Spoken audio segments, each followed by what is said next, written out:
Matelot, garde à vous. Repos. Oui, du base raiding dans Dune Awakening, j'ose soulever la question, j'ose en parler, et vous allez me dire, mais comment ça, du base raiding sur Dune Awakening? Je croyais que ça n'existait pas. Si, le maréchal va tout expliquer, le base raiding dans Dune Awakening existe de deux manières, et je vais à chaque fois t'expliquer comment t'en prémunir. Première manière du base raiding, tout simplement le défaut de permission. Quand vous créez votre base au début du jeu, c'est QQ les petits oiseaux, vous créez votre petite base, vous faites, voilà, vous êtes tranquille, vous allez farmer les ressources. Si vous gérez mal vos permissions, les gens peuvent se servir dans vos coffres. C'est une manière de faire du base raiding. Qu'est-ce que le base raiding au final? C'est de se faire attaquer sa base, qu'elle se fasse détruire, ou qu'elle se fasse piller. Alors, quand vous êtes dans le bassin de Haga, vous ne pouvez pas vous faire détruire votre base. C'est quelque chose qui est quand même assez net, à moins de construire en zone PVP, mais il faut vraiment pas être intelligent. Il y a des petites zones PVP, mais globalement pas grand-chose. Je sais même pas si vous pouvez construire en zone PVP, bref. Mais vous pouvez, si vous gérez mal vos permissions de base, vous faire piller. Et ça, c'est ce qui est arrivé, parce que dès la sortie du jeu, moi je vadrouillais dans Dune Awakening, avec mes copains, une bande à la Orange Mécanique, on faisait le tour de toutes les bases, et oh, la porte est ouverte. Bah ma foi, on va rentrer. Oh, les coffres sont accessibles. Mon bon monsieur, vous êtes trop bon. On va prendre toutes les ressources de valeur, et on va se barrer. Voilà, tout simplement. Idem avec les véhicules. Oh, les permissions du véhicule ont été mal faites, je prends la moto, elle est à moi maintenant, je la verrouille avec mes permissions, adios. Donc ça c'est une première manière, faites attention quand vous posez votre base, faites attention quand vous verrouillez vos permissions de coffre et de porte, parce que vous pouvez vous faire baiser. Et ça s'est vu beaucoup quand vous jouez en groupe. Si vous êtes joueur solo, normalement ça devrait le faire, parce que les permissions de base sont paramétrées pour vous, mais si vous jouez en groupe, que vous n'avez pas envie de vous prendre la tête et que du coup vous mettez les permissions sur ouvert à tout le monde, ce qui est arrivé par exemple pour des streamers, je sais que par exemple... joueurs du grenier avec AlphaCast, etc. Ils avaient mis leur permission en mode tout le monde peut venir. C'est plus pratique quand tu joues en groupe, mais ça veut dire que n'importe qui peut rentrer chez toi et littéralement te voler tes coffres en fait. Donc ça pose des problèmes. Maintenant, ça c'est la première dimension du base raiding. Si vous verrouillez bien vos permissions, ça devrait le faire. Vous pouvez ajouter des joueurs manuellement, vous pouvez créer une guilde, vous pouvez créer un groupe d'escouade. Normalement ça devrait le faire. Mais il y a une deuxième manière de se faire base raider, et là on est dans l'endgame, on saute complètement. On va dans l'endgame, on va dans le Deep Desert.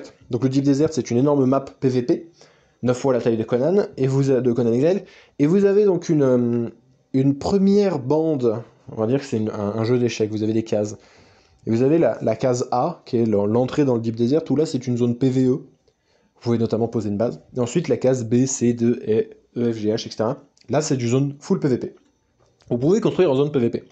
Si vous construisez en zone PVP, vous n'êtes pas raidable. C'est ça qu'il faut bien comprendre.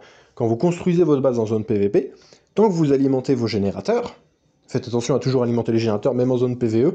Si en zone PVE, vos générateurs ne sont plus alimentés, votre base est à l'abandon, on peut rentrer, on peut voler les coffres, et les machines ne marchent plus. Mais en PVP, si vous alimentez les boucliers, la base n'est pas raidable. Elle est protégée. Elle n'est même pas destructible.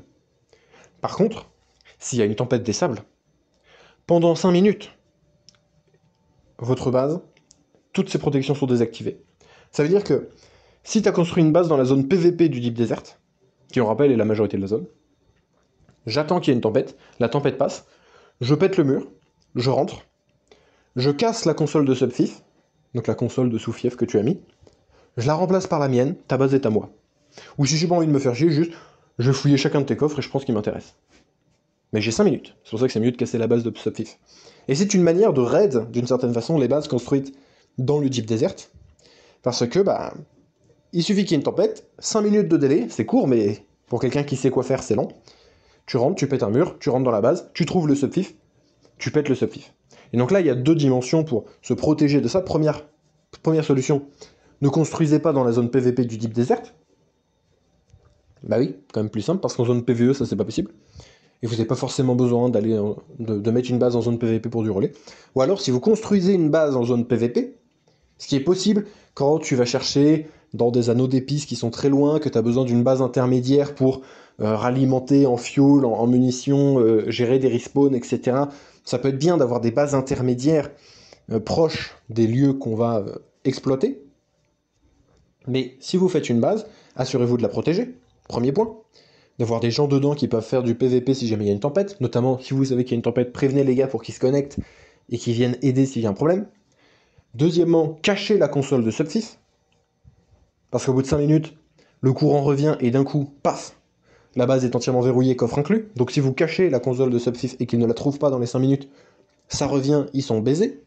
Le base raiding sur Dune Awakening existe d'une certaine manière très particulière, mais on peut s'en préserver relativement facilement si on fait un petit peu attention. Mais les imprudents, comme les imprudents se font manger par Chayouloud, les imprudents se feront aussi voler leur base par les joueurs qui font du base raiding. Je vous dis que c'est aussi possible pour les véhicules, vous pouvez vous faire raid vos véhicules. Si vous voulez que je vous explique comment on peut voler les véhicules des autres joueurs et comment s'en prémunir, il faut que cette vidéo atteigne les 200 likes. C'est tout pour moi. Le maréchal retourne à son vaisseau. Passez sur le Discord de la communauté Dune Awakening France. Plus de 2000 membres. Lien en description. Vous aurez des teammates, des astuces. Vous pourrez trouver des joueurs en PvP. Vous aurez des contrats. Vous aurez tout un tas de choses. La communauté est là. A très vite pour de prochaines vidéos.